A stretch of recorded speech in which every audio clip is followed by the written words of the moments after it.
आज के इस वीडियो में हम फ्रिक्शन के बारे में बात करेंगे और उसके कुछ बेसिक प्रॉपर्टीज के बारे में जानेंगे। तो फ्रिक्शन को समझने के लिए हमें बैलेंस्ड और अनबैलेंस्ड फोर्सेस को समझना होगा, जो कि हमने लास्ट वीडियो में बात किया था। थोड़ा बहुत रिवीजन चलिए शुरुआत में हम लोग कर लेते हैं ताकि हम लोग फ्रिक्शन को बेहतर समझ सकें।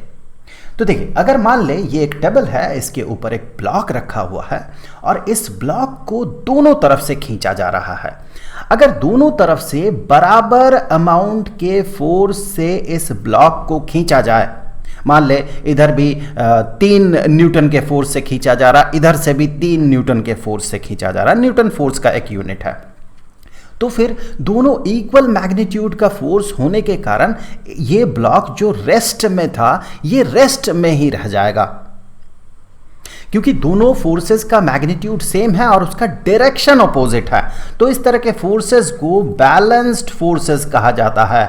Balanced forces. और यहां पर ये दोनों फोर्सेस एक दूसरे को कैंसिल कर देता है। चलिए एग्जांपल के तौर पे ये 3 न्यूटन का, ये 3 न्यूटन का, ये दोनों एक दूसरे को कैंसिल करेगा। तो नेट फोर्स जो होगा, net force which is also called resultant force, net force मतलब इन दोनों फोर्सेस का मिला जुला के जो इफेक्ट होगा, net force is equal to 3 newton और इधर से 3 न्यूटन और उसके अपोजिट डायरेक्शन में 3 न्यूटन, तो वो एक दूसरे को कैंसिल करेगा और ये बन जाएगा 0। तो ये है बैलेंस्ड फोर्सेस, जो कि एज होल एक बॉडी के मोशन पे कोई भी इफेक्ट नहीं डालता है। अगर वो रेस्ट में है तो रेस्ट में ही रह जाएगा, अगर वो किसी सर्टन वेलोसिटी से मूव कर रहा है तो वो उसी वेलोसिटी से मूव करते जाएगा, फोर्सेस का कोई खास इफेक्ट नहीं होगा। हमें पता है फोर्स क्या करता है, फोर्स वेलोसिटी में चेंज लाता है।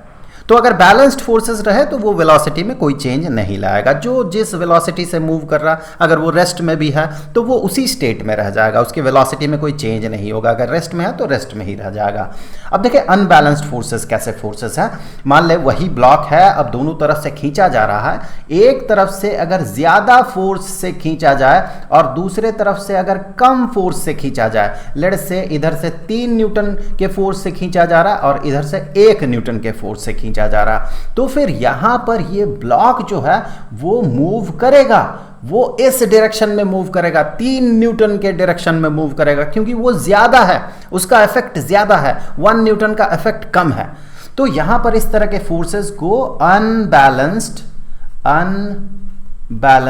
फोर्सेस कहा जाता है। अनबैलेंस्ड फोर्सेस में नेट फोर्स जो होता है वो 0 नहीं होता है। इसी एग्जांपल में देख ले, नेट फोर्स जो होगा इस बॉडी पे लगने वाला एप्लीकेबल फोर्स जो कि 3 न्यूटन जो कि राइट साइड से खींचा जा रहा है और उसके अपोजिट डायरेक्शन में 1 न्यूटन से खींचा जा रहा है, तो वो 1 न्यूटन यहां से कैंसिल हो जाएगा। So 3 newton minus 1 newton is equal to 2 newton. तो देखिए यहां पर रिजल्टेंट फोर्स जो है वो 0 नहीं हुआ, जबकि बैलेंस्ड फोर्सेस के केस में रिजल्टेंट फोर्स 0 होता है। वैसे बैलेंस्ड और अनबैलेंस्ड फोर्सेस में 2 ही फोर्सेस रहे इसका कोई मतलब नहीं। आगे के क्लासेस में, खासकर जब आप 11th में जाएंगे तब आप जाके देखेंगे कि 3, 4, 5, 6, 7, 8 फोर्सेस भी हो सकता है जो कि मिलके रिजल्टेंट फोर्स 0 बनाए। उस केस में भी हम उसे बैलेंस्ड फोर्सेस कहते हैं।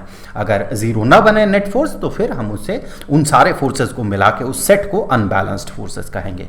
अब यहां से हम समझेंगे कि फ्रिक्शन क्या है और फ्रिक्शन की बेसिक प्रॉपर्टीज क्या है।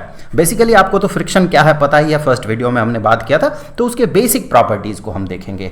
तो चलिए सबसे पहले हम मान लेते हैं कि एक ब्लॉक है, इस ब्लॉक को आप धकेलने वाले हैं। अब आप इस ब्लॉक को धकेल रहे हैं, आपने थोड़ा बहुत एक फोर्स लगाया, हल्का सा धीरे से आपने इसे धकेला। आपने देखा कि इस ब्लॉक में किसी भी तरह का मोशन नहीं हुआ, लेकिन आप तो फोर्स लगा रहे हैं फिर भी इसमें मोशन नहीं हुआ, ऐसा क्यों? चलिए उसी पे बात करेंगे। अब आपने अपना फोर्स थोड़ा और बढ़ाया और थोड़ा ताकत लगा के इसे धकेला, फिर भी ये मूव नहीं किया। अब आप और अपना फोर्स को बढ़ाते जा रहे, एक समय आया आपने काफी ज्यादा ताकत लगाया, उस समय क्या हुआ कि ये ब्लॉक मूव करने लगा। तो आप शुरू से फोर्स लगा रहे थे, शुरू में आपने एक छोटा फोर्स लगाया था, कम फोर्स लगाया था, तो शुरू में आपने एक कम फोर्स लगाया था, लेट्स से कि आपने 1 न्यूटन का फोर्स लगाया था। तो फिर ये ब्लॉक 1 न्यूटन का फोर्स जो लगा, तो ये इस ब्लॉक को तो मूव करना चाहिए था, इस ब्लॉक में एक एक्सेलरेशन आना चाहिए था। मुझे कहना चाहिए इसके वेलोसिटी में चेंज होना चाहिए था, जीरो से एक नॉन जीरो वेलोसिटी आना चाहिए था, क्योंकि फोर्स क्या करता है, वेलोसिटी में चेंज करता है। तो यहां पर जरूर बैलेंस्ड फोर्सेस है, कोई ना कोई फोर्स है छिपा हुआ जो कि हमें शायद दिख नहीं रहा है लेकिन वो एग्जिस्ट कर रहा है, और जो कि इस 1 न्यूटन वाले आपके लगाए हुए 1 न्यूटन वाले फोर्स को कैंसिल कर रहा है। वो फोर्स है फ्रिक्शनल फोर्स। फ्रिक्शनल फोर्स कहाँ अप्लाई होता है? जब कोई बॉडी मूव करने के टेंडेंसी में होता है या फिर मूव करता है, तो वो जिस सरफेस के कांटेक्ट में रहता है, जहां कांटेक्ट रीजन है, उस कांटेक्ट रीजन में फ्रिक्शनल फोर्स अप्लाई होता है। तो यहां पर ये जो फ्रिक्शनल फोर्स है, हम लोगों ने पिछले वीडियो में बात किया था कि फ्रिक्शनल फोर्स जो है इसका टेंडेंसी यही होता है कि अगर कोई बॉडी मूव करे तो उसके मोशन को वो कम करेगा, या फिर एक बॉडी अगर मूव करने के टेंडेंसी में हो, जैसे ये बॉडी अभी इस डायरेक्शन में मूव करना चाहता है तो इसका टेंडेंसी है इस तरफ जाने का, तो फ्रिक्शनल फोर्स उसके ऑपोजिट डायरेक्शन में काम करता है और इसके मोशन को होने नहीं देता है। जब तक इसका कैपेबिलिटी है फ्रिक्शनल फोर्स का, जब तक ये हो सकता है इसके द्वारा, तब तक ये इसके मोशन को रोकता है। तो यहां पर आप जो 1 न्यूटन का फोर्स इस ब्लॉक पे लगा रहे थे, ये फ्रिक्शनल फोर्स भी 1 न्यूटन का ही यहां पर क्रिएटेड हो जाता है। तो ये दोनों फोर्सेस एक बैलेंस्ड फोर्सेस बनाता है, जिसके कारण कि ये बॉडी मूव नहीं कर पाता है। अब आप इसका जो मैग्नीट्यूड है, जो आप फोर्स लगा रहे हैं उसका जो मैग्नीट्यूड है, आपने उसे बढ़ाया और 2 न्यूटन का कर दिया। तो फोर्स को 2 न्यूटन करने के बावजूद आपने देखा कि ये ब्लॉक मूव नहीं कर रहा है। ऐसा क्यों? क्योंकि ये जो फ्रिक्शनल फोर्स है ये सेल्फ एडजस्टिंग है। तो फ्रिक्शनल फोर्स या फ्रिक्शन ये जो है ये सेल्फ एडजस्टिंग है, तो ये अपने आप खुद को 2 न्यूटन का सेट कर देगा ताकि ये ब्लॉक मूव ना कर सके। तो this is self adjusting force, ये अपने आप खुद को एडजस्ट कर लेगा। तो यहां पर हमने क्या देखा कि 1 न्यूटन का फोर्स लगाया जा रहा था, उस समय फ्रिक्शनल फोर्स 1 न्यूटन का था। फिर क्या हुआ, फिर इस बॉडी पे आपने 2 न्यूटन का फोर्स लगाया, उस समय फ्रिक्शनल फोर्स अपने आप को एडजस्ट करके 2 न्यूटन का बन गया।